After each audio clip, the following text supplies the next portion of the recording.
Hello everyone, welcome back to the cottage and welcome to another episode of my Celtic Tree Ogham series. We are on the fourth branch, the branch of transformation, and this is the third tree. This is heather, and this is W and U in the Celtic tree alphabet, and this is the flower of passion. This is such a beautiful, beautiful little shrub, and it is just absolutely breathtaking. It is an evergreen shrub that usually grows to about half to a full meter on occasion. And its small pink, purple, or white bell-shaped flowers grow along one side of the stalk, and it blossoms from August to October. Now, this tree is extremely hardy and woody, growing on heaths and moorlands, as well as woods and bogs in acidic soil. It is a favorite of bees, and the two have been long linked in meaning and tradition. Heather is one of the first plants to propagate an area after a forest fire, and its ability to grow in rough terrains is exceptional. So right away, we know how tough and strong and powerful heather is. So let's take a look. This oracle actually includes mistletoe, but we won't be talking about that. We'll just be talking about heather today. Where's my porcupine quill? There we go. All right. I'm always forgetting my porcupine quill. So right away, we see the pinks, purple, almost neon color, and it's just absolutely beautiful in Sherilyn Hidalgo's oracle deck. It's just an unreal color that you almost just can't believe you're seeing out in nature. And that's so beautiful. And here we see the personality of heather. Look at that face. It's just old and wise. And you can see this beautiful sunset. And here we see the flowers of the heather standing strong and proud. I love that. All right, so heather has short, tough leaves and purple stems, which are a favorite food of the red grouse and other heathland birds. It grows across Western Europe and Asia, North America, and Greenland. So heather's found all over. Now, U-R, once meant earth. But in modern Scottish and Irish Gaelic, it means new or fresh, whereas the word heather is fruach, which means fury and wrathful. Fruach is the name of a warrior of the Tuatha De Danann, the husband of Findabair, the daughter of Maeve and Ailill. Now, Fruach has a particularly powerful and fiery lineage, as he was the son of the hero Cuchulainn and the lady of the Sidhe, the otherworldly Oath. Now, other sources say his mother was the sexually insatiable Queen Maeve. Now, Fruach was killed by his father and is associated with the cave of Cruach, part of Maeve's territory, where an Ogham inscription was found that reads, "The cave of Fruach, the son of Maeve." Now, Maeve is notorious for her sexual appetites and erotic nature, and Fruach is connected with warriorhood and sexual energy, the rhythms of life and death. Now, the next stage in the journey after the fierce warlike energy of life and its natural conclusion, death, is the new, a return to the earth. So the connecting link between these two words, fruach and has to do with transformation, the cyclical gateway of life and death, the fierce energy that wipes away the past and ushers in the new. This is the sexual energy, not merely of individuals, but on a planetary scale, in the eternal life of death, cycle of life, death, and decay. New life is nourished and sustained. That's so powerful that Heather's able to do that. Now, it is true on the forest floor as much as it is in human lives, when the lessons, those many lives and deaths of our ancestors, provide context, meaning, and support to their own. It exists in microcosm as much as in macrocosm, as above, so below. For there are many deaths in a single human life, the endings that inevitably mark stages upon the road of life, and each gives way to beginnings, new life sustained and altered by the experiences of the past. The energy that moves the leaves from trees and feeds the ravens upon the carcass is the same which brings new life to the world, upbends that life to the underworld, and returns to the soil, transformed into a source of new life once more. This is sexual energy in one of its myriad forms, the very impulse of life itself. Pretty cool, huh? Now, Heather's association with life and death is potent. The purple flowers are said to be stained from the blood of fallen warriors, like Fruach himself.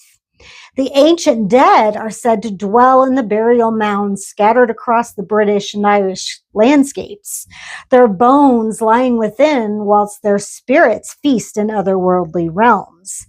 This underworld is only accessible via the earth mounds themselves and the visions of the shamans who held their rituals and trance journeys within their cold shelters. Heather often grows upon burial mounds, and Cuchulainn refers to this when he calls the grave and the shroud of the lifeless one. The completion of lifelessness is not death, but that which lies beyond. New life is fed from the death of the old. It is the growing of plants from the soil nourished by corpses of the past. It's kind of morbid, but it's very true. Now, heather is always associated with the bees that swarm around it and produce excellent honey from its nectar. The spiritual importance of bees is a worldwide and ancient phenomenon, often connected with the plant, connecting the plant with the numerous goddesses, teaching many lessons on our erotic primal state, community, and of course, fertility. The importance of bees to the fertilization of crops and the survival of the environment as a whole was always known, but the modern world is only beginning to regain the understanding and respect the earth deserves.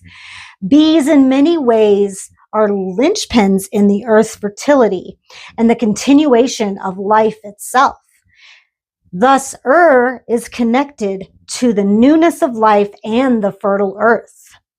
Heather is sacred to the goddesses of fertility and sexual love, such as Venus and Isis, whose sexual impulses also reveal the darker side, the link between life and death.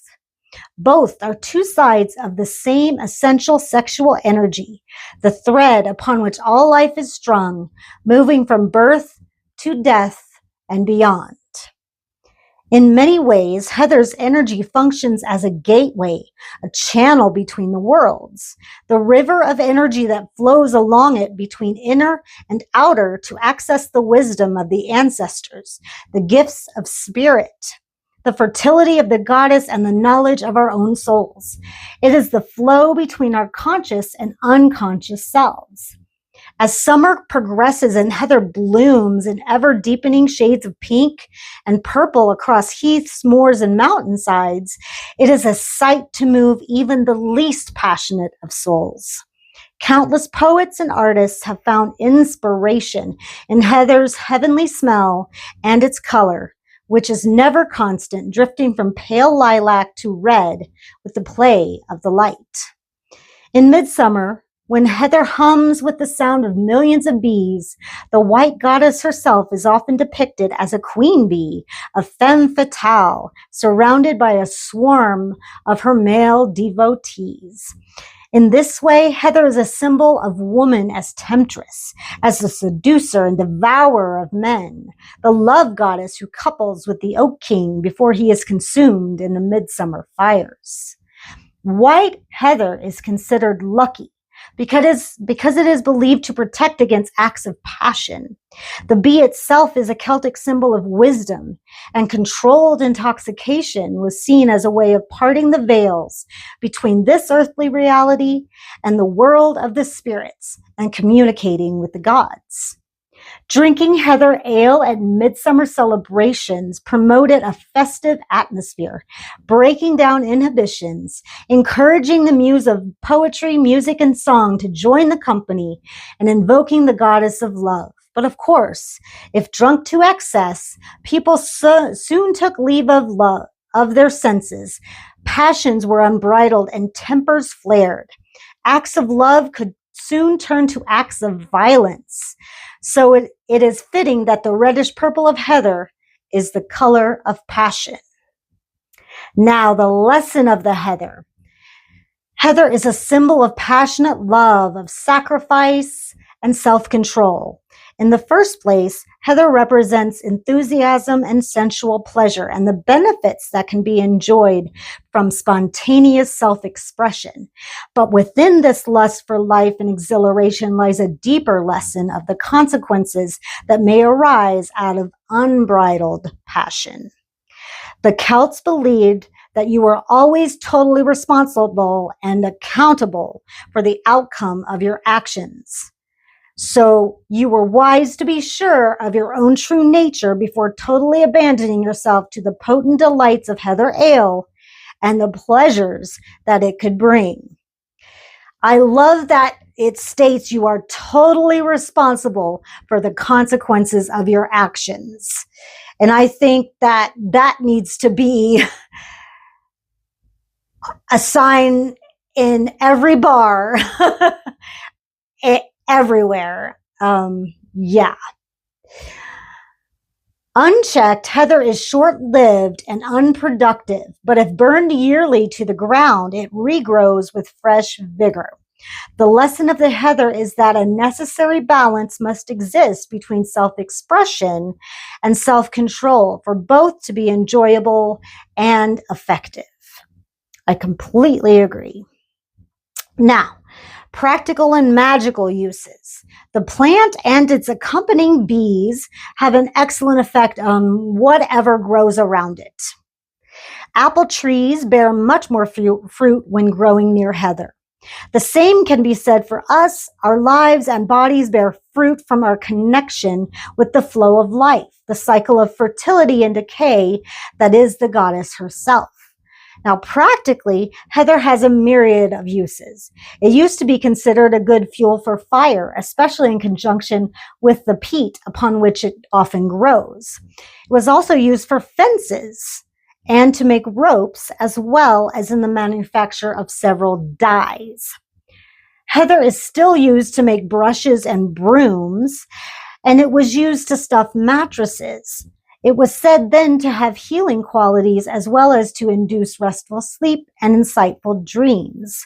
Honey made from heather is particularly delicious and healing, as is tea made from the blossoms. Another aspect of heather is the legendary heather ale that we've been hinting about.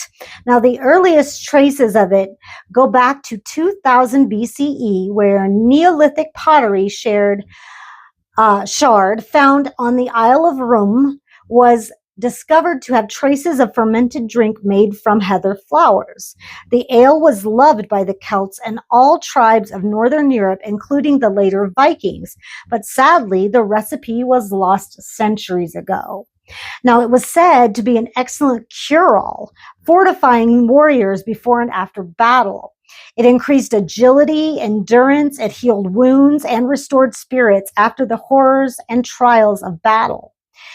In restoring flow and harmony, the sense of self was restored, and the path to healing was begun, and various new recipes for heather ale have since been reconstructed.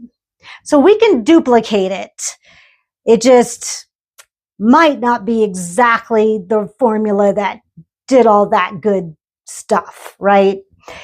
Now, heather is great for rituals calling upon the great earth goddess, as well as Isis, Venus, Aphrodite, and the Melissae, sacred semi-divine priestesses who served the great goddess Gaia, the original goddess served by the oracle at Delphi, who was known as the Delphic bee.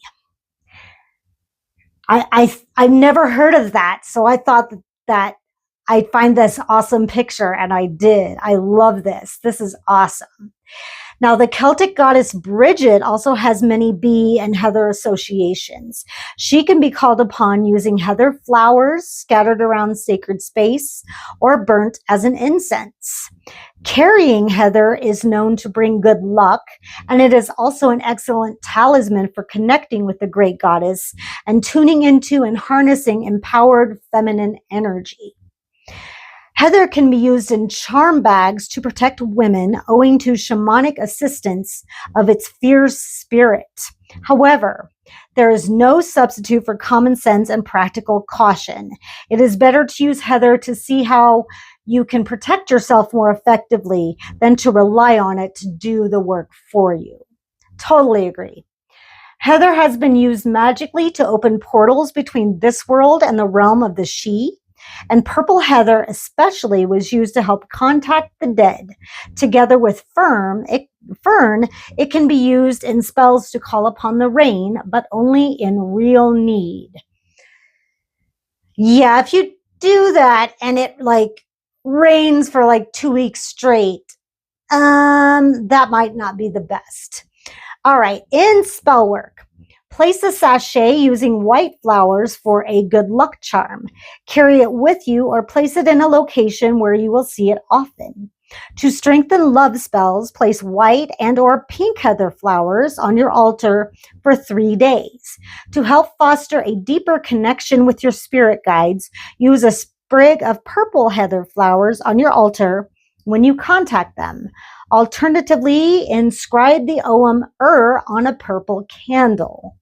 That's super easy. Burn a few dried sprigs of heather or heath to bring clarity and awareness while developing psychic abilities. Burning the leaves also supports spiritual healing and personal growth. A sprig hung on a bedpost or placed on a nightstand enhances dream work and helps to interpret messages.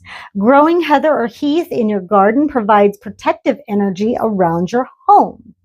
Keep a photograph of heather or heath in your pocket or purse during major transitions in your life to give you stability. Gazing at a picture of either plant before meditating instills a deep sense of peace. Wonderful. Now on to linked concepts. These are situations where you can use the Ogham or the flowers or the wood, leaves, what have you. Okay, so there's a lot of them. Adaptability, awareness, transitions, clarity, confidence, defense, divination, dream work, growth, healing, knowledge, passionate love, luck, manifestation, peace, protection, psychic abilities, purification, spirit guides, and spirits, and spirituality. So all of those keywords, you can use them for doing any kinds of those kinds of magic. All right, correspondences. The element is water. Your zodiac is Scorpio and Taurus. Your deities, Arnrode, Brigid, Isis, Venus, Mother Goddesses, Mabon, Pan, the Green Man, and Aphrodite. The color is purple. The totems are the bee, the lion, the grouse, the lark, fairies, and pixies. The calendar is summer solstice. Your related species, the Caluna. So that's heath, Mexican heather, cranberry, blueberry, huckleberry, rhododendron, and that includes azaleas and various common heaths and heathers. So we have Mexican heather around here, and it is absolutely beautiful. All right, healing. Heather flowers are antiseptic and expectorant, making it good for coughs and wound or facial washes. It is said to be good for insomnia as well as stomach pains and skin complaints. It is diuretic, so heather tea is a good general tonic that flushes toxins from the body, again increasing the flow. As a vasoconstrictor, it is also good for the heart and is said to slightly raise blood pressure. Traditionally is also said to be excellent for rheumatism and gout, especially when the fresh flowers are poured under hot water in a bath. Oh, that sounds lovely. As a vibrational essence, heather is said to be good for talkativeness and for healing obsessions with troubles and illnesses. It can be said that a person is stuck, lacking connection to the flow of life. Excessive talkativeness can be seen as a form of purging, an attempt to restore the flow by using words to push the energy along. Unfortunately, it can create yet another pattern of stuck energy as we focus only on what has hurt or disturbed us. Our energy and thoughts merely rotate around yet another cul-de-sac without progress. So heather's essence corrects this, repairing the threads and the flow, restoring harmony and our relationship with the world and each other. It does this by being a great comforter, nurturing and encouraging. Sometimes it encourages a great outpouring of tension so that finally ease can follow. It gives reassurance that we are cared for just as we are. It is excellent for the wounded inner child and restores bonds between people, helping them feel the love that others feel for them, as well as the love they feel for others. Heather's vibrational essence is also good for healing the sense of feminine, restoring a sense of respect and empowerment for feminine energy. We need that more than ever. Okay, in a reading, when you draw heather in a reading, so if you're pulling one and you pull it upright, it could be an indication of healing, of creating sacred balance, of love, of fertility. If drawn reversed with the roots upright, this can be a physical imbalance of some kind. It could be emotional or a spiritual imbalance. Either way, it is an imbalance and a dire need for healing. Okay? So that was heather, the third tree in the fourth branch, the branch of transformation, the plant of happy, herb of passion, flower of passion, my bad. So please give this video a like, subscribe if you'd like to see more, hit that notification bell so you don't miss our next tree. I'm so excited. We will be talking about the aspen. So lovely aspen or white poplar. So beautiful, beautiful tree, and one I really enjoy talking about. So that's what we'll be talking about next. Please visit my website at theveiledcottagewitch.com, where you can book a service, book a class, book a reading, book a workshop. A lot of the classes that I offer and services that I offer can be done online. So please give me a message on my website if that is what you're interested in, and we will set you up. You can also shop my online store where you can find holistic healing products and ritual and spell A's, just remember at checkout to punch in the code word, all caps veiled, to get free shipping. That is a huge discount and my gift from me to you just for making it to the end of this video. If you'd like to financially support this channel, give me a little tip for all the hard work that I do. That would be awesome and much appreciated, but not necessary. But all the details are down below, or you could just scan this QR code right here, but not necessary. Just live your best life and live for yourself. And I'll see you guys on my next one. Bye.